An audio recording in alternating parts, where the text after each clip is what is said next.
데살로니가전서 5장 12절로 18절 말씀을 한 절씩 교독하겠습니다. 제가 먼저 12절 말씀 봉독해 드립니다. 형제들아, 우리가 너희에게 구하노니 너희 가운데서 수고하고 주 안에서 너희를 다스리며 권하는 자들을 너희가 알고,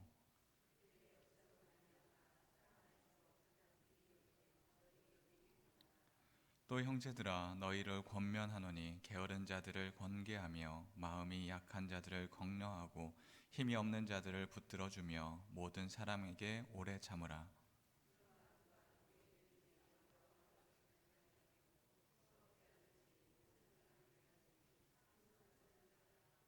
항상 기뻐하라. 함께합니다. 범사에 감사하라. 이것이 그리스도 예수 안에서 너희를 향하신 하나님의 뜻이니라. 아멘. 아멘. 주님의 전에 나온 여러분을 환영합니다. 언제나 주님의 품 안에 평안 안에 살아갈 수 있는 저와 여러분들이 되기를 주님의 이름으로 축원합니다. 아프리카의 밀림지대에 파견된 어느 병사가 있었습니다. 영국에 소속되어 있었던 그 부대가 밀림 가운데로 파병이 갔습니다. 전쟁을 하다가 적군에게 포위를 당하여 전멸하게 되었습니다. 그런데 거의 다 전멸하였는데 한 병사만 살아남았습니다. 영국의 부대는 이 병사를 찾기 위해 열심히 노력하였습니다. 그러나 찾을 수는 없었습니다. 어떻게 찾을 방법이 없어 그저 포기하고 있었습니다. 그 한 병사가 밀림을 헤치고 나와서 6개월 만에 다시 돌아오게 되었습니다. 그렇게 그 병사를 구조하고 나왔을 때 한 사람이 그 병사가 손에 들고 있었던 종이 쪽지를 발견하게 됩니다.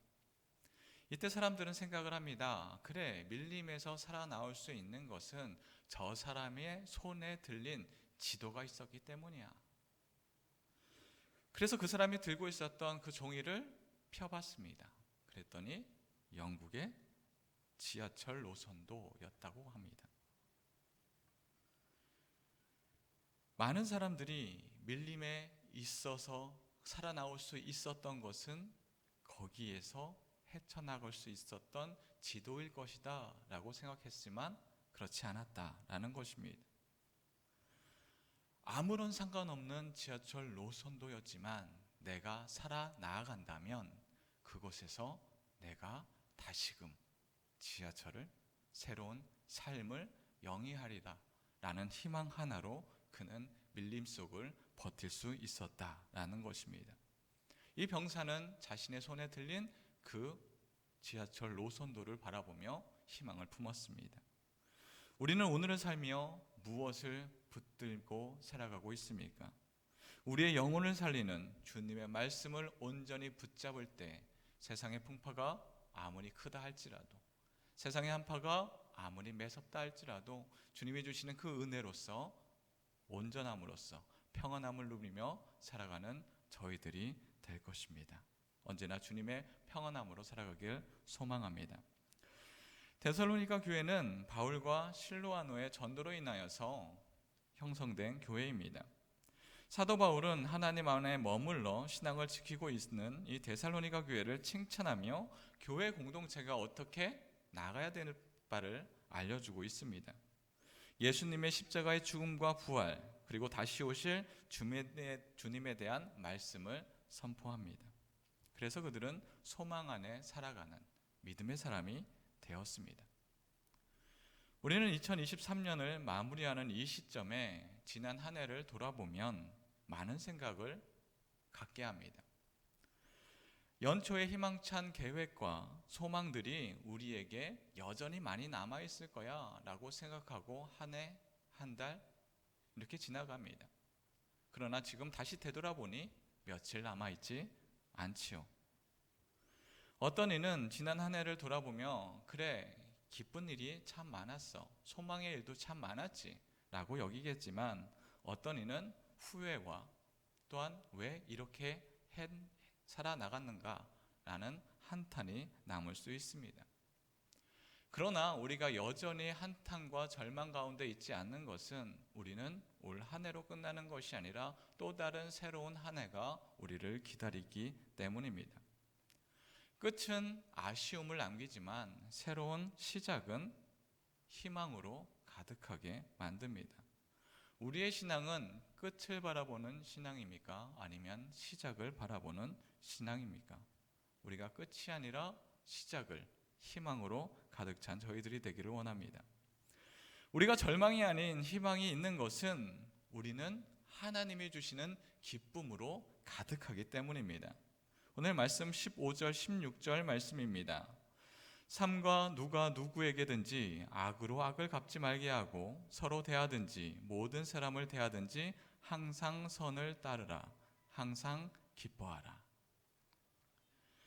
하나님의 사람은 항상 선을 따르며 기쁨 안에 살아야 합니다. 데살로니가 사람들이 어떻게 항상 기뻐할 수 있었을까요?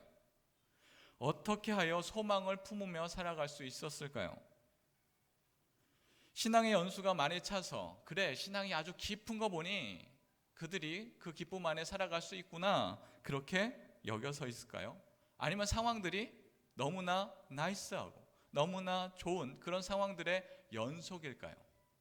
그러나 돌아보면 그렇지 않다라는 것입니다. 데살로니가 사람들은 예수님에 대해 오래전부터 알았던 자들이 아닙니다.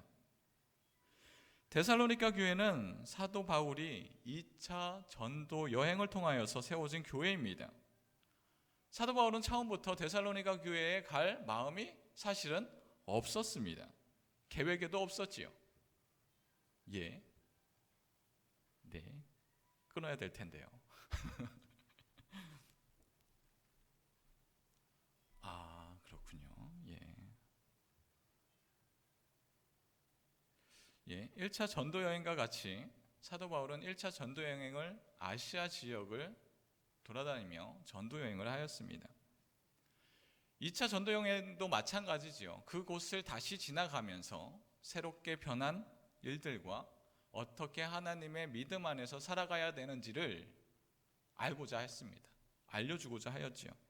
그런데 유대인들의 박해가 심해지기 시작합니다. 아시아에서는 더 이상 복음을 전할 수 없는 지경에 이르게 되었습니다.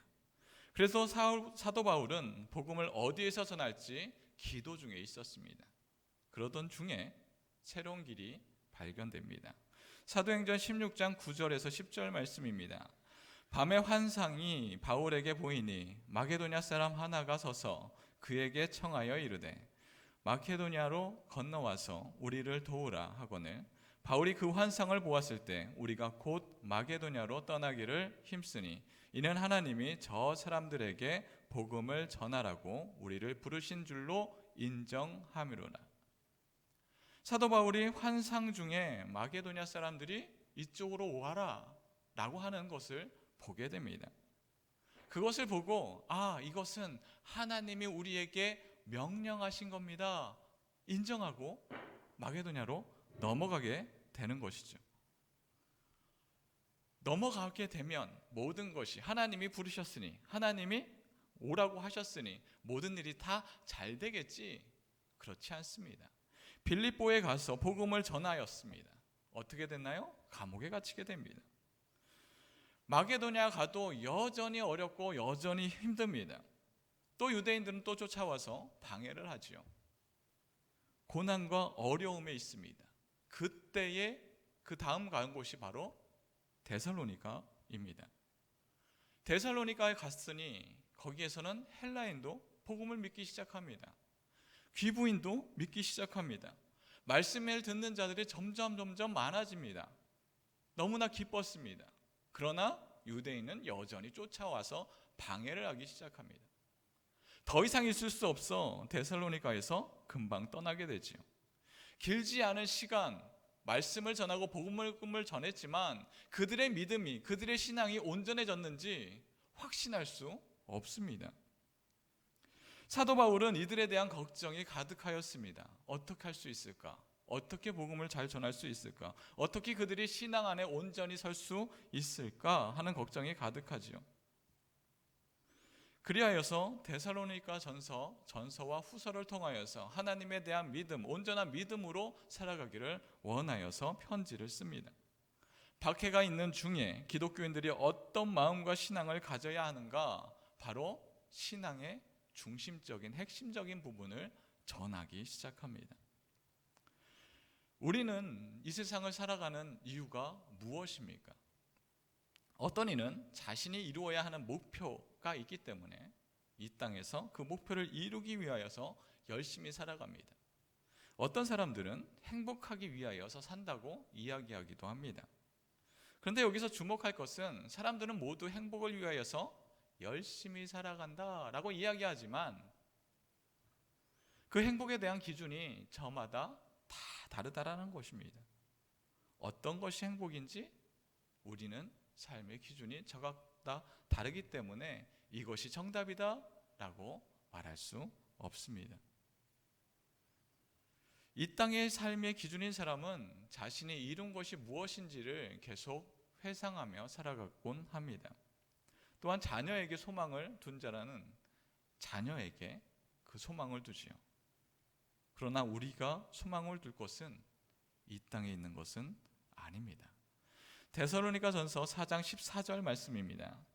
우리가 예수께서 죽으셨다가 다시 살아나심을 믿을진대 이와 같이 예수 안에서 자는 자들도 하나님이 그와 함께 데리고 오시리라. 우리의 신앙의 시작은 예수님의 죽음과 부활에 있습니다. 우리는 죽음에 머물러 있지 않고 다시 살아나 영원한 생명으로 들어감에 소망을 가져야 합니다. 우리의 믿음은 종말론적인 신앙이 그 기둥에 서 있어야 합니다. 종말론하면 우리는 무엇인가 부정적인 이미지를 갖게 됩니다. 적지 않은 이당들이 이 종말론을 가지고 종교적인 사기를 치는 행태들을 많이 보아왔기 때문에 끝이다, 종말이다 이야기하면 우리는 왠지 이거 잘못된 거 아니야? 라고 생각하게 됩니다. 그러나 기독교의 신앙이 바로 이 종말론적인 신앙에서 시작합니다. 종말론적인 신앙에서 끝나는 것이 아니라 여기에서부터 시작하는 데 있습니다. 이단들의 종말론은 무엇입니까? 때와 기한에 그 중심이 초점이 맞춰져 있습니다. 몇 월 며칠, 몇 년도 몇 월 며칠에 끝이 날 거야. 그러니까 이 세상에 있는 것은 다 의미가 없고 다 필요가 없어. 그들의 이야기를 가만히 들으면 정말 그런가? 고개를 갸우뚱하게 됩니다. 그렇죠? 다 끝나게 되면 이 땅의 것이 의미가 없다라는 그 말 맞는 것처럼 우리를 유혹합니다. 그러나 말씀은 날짜에 집중하지 않습니다. 그 날과 시는 사람 모릅니다. 천사들도 모르지요. 우리는 중요한 것은 말씀에 집중해야 합니다. 어린 아이들이 있습니다. 초등학교 가기 전에 아이들에게 사탕을 하나를 주면서 이런 이야기를 한번 해보십시오. 이 사탕 하나를 네가 지금 까서 먹어도 되지만 30분만 버티고 있으면 내가 사탕을 2개를 주겠다 라고 한다면 2가지 부류의 아이들이 나타납니다. 난 나중에는 상관없고 지금 당장 이 사탕을 먹을 거야 하며 사탕을 까서 먹을 수 있겠죠. 또 다른 친구들은 내가 조금 더 기다렸다가 더 많은 사탕을 내가 먹을 것이야, 그렇게 이야기도 할 것입니다. 누구는 기다리고 누구는 기다리지 않을 것입니다. 그런데 우리는 여기에서 기다린 자가 참되다라고 이야기할 수는 없습니다. 행복하다라고 이야기할 수 없지요.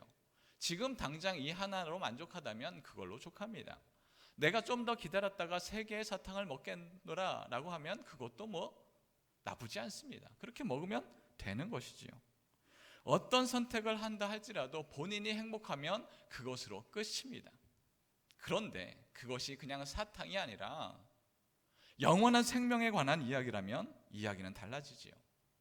우리의 삶이 이 땅에서 똑같이 끝나는 것이라면, 사탕을 더 많이 얻고 적게 얻는 것이라면 어떤 선택이든 상관이 없습니다.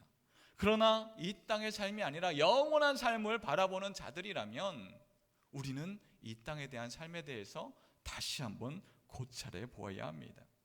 이 땅이 아니라 더욱더 중요한 영원한 삶을 바라보며 살아갈 수밖에 없습니다.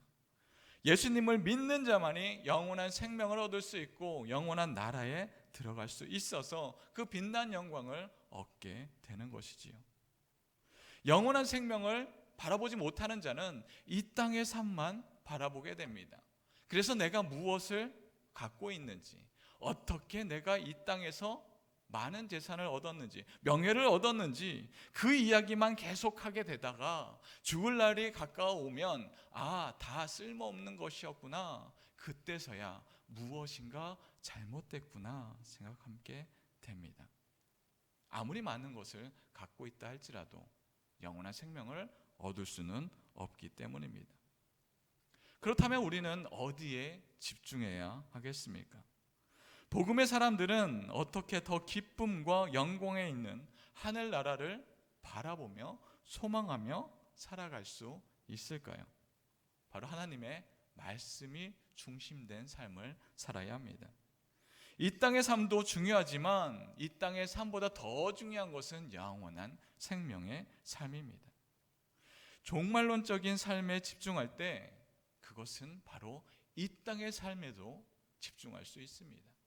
그저 이 땅의 삶에서 무엇인가를 더 많이 얻는 것, 거기에서 그치는 것이 아니라 하나님을 기뻐하시는 그 영원한 삶을 바로 이 땅에서 살아갈 수 있는 것입니다.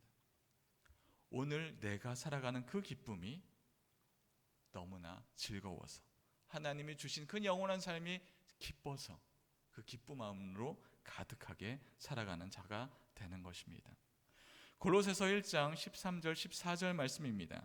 그가 우리를 흑암의 권세에서 건져내사 그의 사랑의 아들의 나라로 옮기셨으니 그 아들 안에서 우리가 속량 곧 죄사함을 얻었도다. 우리는 이미 죄사함을 받았기에 흑암의 권세에서 벗어났습니다. 죄와 흑암이 아니라 기쁨과 평안이 우리와 함께합니다. 데살로니가 교인들도 그러하였습니다. 사도 바울을 통하여서 예수님에 대해서 알게 되었습니다. 예수 그리스도의 십자가에 대해서 알게 되었지요. 복음을 알게 되니 하나님의 사랑을 제대로 바라보게 되었습니다. 영원한 생명을 소망하게 되니 그들이 기쁨이 가득합니다. 주위의 환경은 좋지는 않습니다. 유대인들이 와서 너희들의 신앙이 정말 그것이 맞느냐? 신앙이 그렇게 된다면 너희들은 감옥에 가둘 수 있다. 괴롭게 할 수 있다. 주위에서 어렵고 힘들게 합니다. 매를 맞기도 하지요. 그러나 그들이 기쁨 안에 있는 것은 이 땅의 삶이 아니라 예수님이 주신 복음을 통하여서 그들의 현 삶이 변화된 것입니다. 그런 교인들에게 사도 바울은 항상 기뻐할 수 있다 전하고 있습니다. 현실이 고난이라 할지라도 하나님을 온전히 바라보는 자는 그곳에서 절망을 찾는 것이 아니라 하나님의 말씀 안에서 기쁨을 찾게 됩니다. 우리는 무엇을 집중하며 살아가고 있습니까? 이 땅의 삶이 아닌 영원한 삶을 소망하며 살아가는 저희들이 되기를 주님의 이름으로 축원합니다. 또한 믿음의 사람들은 현재의 삶에 감사할 줄 아는 자들입니다. 오늘 말씀 17절 18절 말씀입니다. 쉬지 말고 기도하라. 범사에 감사하라. 이것이 그리스도 예수 안에서 너희를 향하신 하나님의 뜻이니라. 하나님의 말씀은 앞으로 우리에게 주시는 참된 구원의 문이며 현재의 삶 속에서도 우리의 삶을 영원히 바꾸시는 영원한 삶을 누리게 하는 복음입니다. 하나님은 세상을 만드셨습니다. 그리고 엄청 기뻐하셨죠. 에덴 동산을 창설하시고 사람들과 소통하십니다. 사람은 선악을 알게 하는 나무를 바라보며 또한 생명나무를 바라보며 하나님이 어떠한 분이신지를 알게 됩니다. 우리의 심판자 되시며 영원한 생명 되시는 하나님을 바라보게 됩니다. 그 하나님을 찬양하며 사는 것, 그것이 사람이 마땅히 살아가야 할 인생입니다. 그러나 죄를 범하여 하나님 앞에 나아갈 수 없습니다. 하나님이 정말 우리의 하나님입니다 라고 고백되어야 하는 그 사람들이 하나님이 진짜 하나님이 아니라 내가 나의 삶의 주인입니다 라는 삶이 되어버렸습니다. 그런 죄로 죽을 수밖에 없는 우리들을 하나님은 예수님을 보내시어 십자가의 죽으심을 통하여서 우리를 다시 구원하셨습니다. 예수님의 죽음으로 인하여서 우리의 죄는 죽었고 예수님이 살아나심을 통하여서 우리는 영원한 나라에 참여케 하였습니다. 사람의 죽음은 심판과 죽음이지만 믿는 자의 죽음은 영원한 나라의 시작입니다. 이제 우리는 죄의 몸은 죽고 생명의 몸으로 다시 산 것입니다. 우리의 믿음은 어디에 머물러 있습니까? 이제 우리는 범사에 감사하며 살아가는 자들이 됩니다. 우리는 죄에서 벗어났으며 하나님의 주신 은혜를 언제나 바라보며 범사에 감사하며 사는 자들입니다. 사람을 보면 가까이 하고 싶은 사람이 있고 멀리 하고 싶은 사람들이 있습니다. 표정만 봐도 알게 되죠. 표정을 보면 가만히 있어도 웃는 표정인 사람이 있습니다. 근데 어떤 사람은 화가 나지도 않았는데 가만히 보면 화난 사람처럼 보이는 사람들이 있습니다. 예, 웃어주세요. 오해할 수 있습니다. 그런데 그게 왜 그런 거냐면 기본적으로 웃음이 많은 사람들은 가만히 있어도 웃음의 표정이 나오게 됩니다. 그런데 인상을 계속 쓰고 있는 사람은 가만히 있어도 인상을 쓰게 되지요. 그래서 그 사람은 계속 평소와 똑같은데 그 사람이 어떠한 삶의 자세와 어떠한 말을 하느냐에 따라서 주위의 사람들은 그 주위에 모이게 됩니다. 주위의 사람들이 그 사람을 싫어하게 되죠. 왜냐하면 그 사람이 그렇게 살아가기 때문입니다. 하늘의 소망을 갖고 있는 우리들은 이 세상을 어떻게 살아가야 될까요? 내가 삶 속에서 오늘 안 좋은 일이 있었는데 너무나 괴로운데 내가 인상을 쓸 수밖에 없습니다 하며 가게 될까요? 아니면 하나님의 기쁨이 있기 때문에 내가 비록 어려움이 있지만은 하나님이 주신 기쁨으로 나아가겠습니까? 하며 살아갈까요? 매튜 헨리라는 성사학자이자 목사님이 있었습니다. 이 목사님은 평소에 자기가 지나다니는 골목길을 항상 그렇게 지나다녔습니다. 그런데 한 날은 골목길에서 항상 다니던 그 골목길에서 강도를 만나게 되었습니다. 강도를 만나서 자신이 갖고 있었던 것을 빼앗기고 매도 엄청 많이 맞아서 피를 많이 흘렸습니다. 그렇게 다친 몸을 이끌고 집으로 돌아왔습니다. 가족들은 모두가 놀랐습니다. 이를 어쩐단 말인가. 그때 이 목사님은 가족들을 진정시킵니다. 그리고 자신의 서재로 들어가서 회개 기도를 하기 시작합니다. 하나님, 저는 10여 년 동안 똑같은 골목길을 지나면서 아무 사고가 없다는 것에 대해서 당연시 여겨 감사가 없었습니다. 당연한 것이라 여겼기에 감사가 없었습니다. 저의 무지를 용서해 주십시오 하며 회개 기도를 합니다. 그리고 나서 감사를 기도를 드립니다. 나는 그 이전에 강도 만난 적이 한 번도 없었기에 하나님의 그 보호하심에 감사드립니다. 지갑을 빼앗기고 구타도 당하였지만 내 생명 빼앗기지 않아서 감사합니다. 설령 내게 있는 모든 것을 털어갔다 하더라도 아직 남은 것이 있으니 그것에 감사합니다. 또한 내가 강도가 아니라 강도 당한 자가 됐으니 그것에 감사합니다.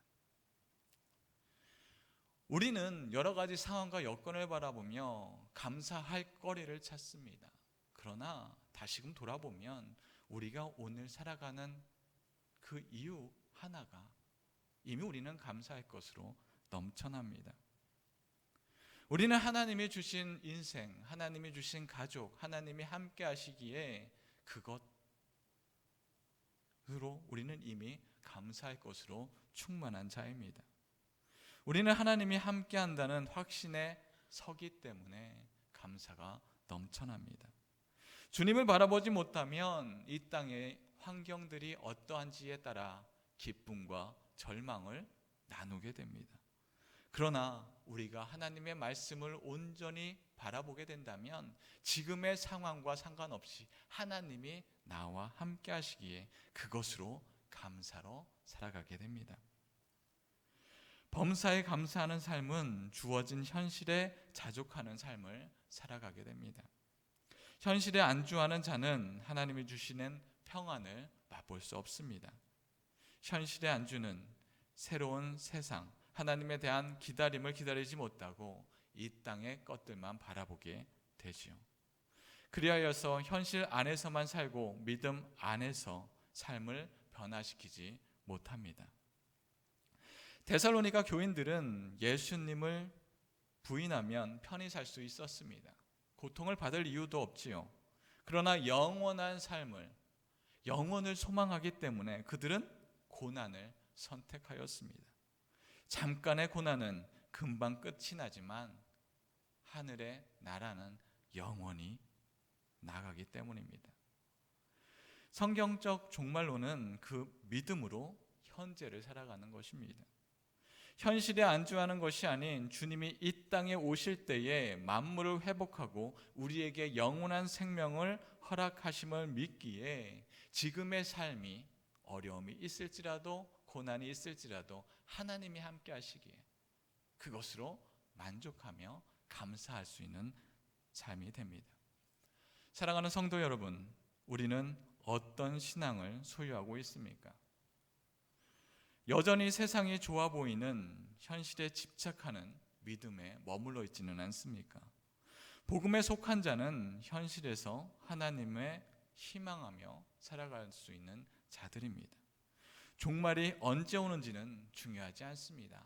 내 마음속에 하나님이 계시는데 종말이 언제 오는지, 나의 생명이 어떻게 되는지 중요하지 않습니다.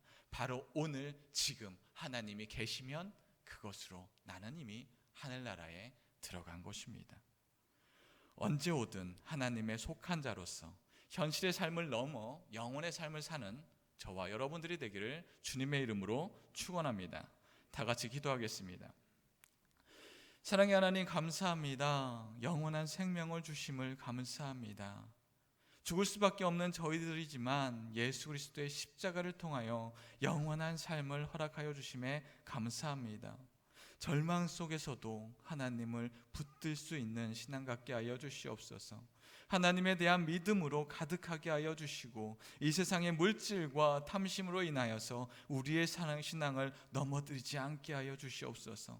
육안으로 보이는 인생이 아닌 하나님이 주시는 참된 그 구원을 바라보며 우리가 이 땅에서 하나님에 대한 영원을 노래하며 살아갈 수 있는 저희들이 되게 하여 주시옵소서. 감사드리며 예수 그리스도 이름으로 기도드립니다. 아멘. 다 같이 말씀을 기억하며 찬송가 357